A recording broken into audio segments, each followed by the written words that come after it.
Hello everyone. முகமூடி எனக்கு தேவையில்லை. தங்கலான் பட நடிகை ஓப்பனாக பேசிய விஷயம். வாங்க என்னன்ட்டு பார்க்கலாம்.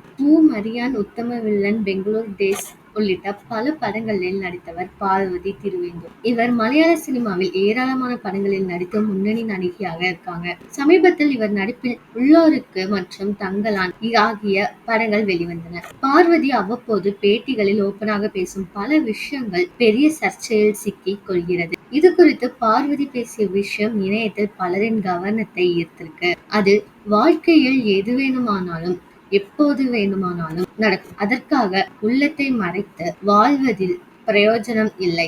என்னை பொறுத்தவரை என் மனதில் என்ன உள்ளதோ அதை மறைக்காமல் பேசிவிடுவேன். அதுதான் நல்லது. நல்லவராக காட்டிக்கொள்வதை விட நடிக்காமல் இருப்பது எவ்வளவோ மேல்.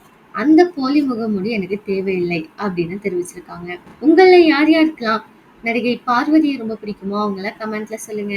இதே மாதிரி லேட்டஸ்ட் சினிமா நியூஸ் அப்டேட் தெரிஞ்சுக்கணும்னா இந்த சேனலை சப்ஸ்கிரைப் பண்ணிக்கோங்க.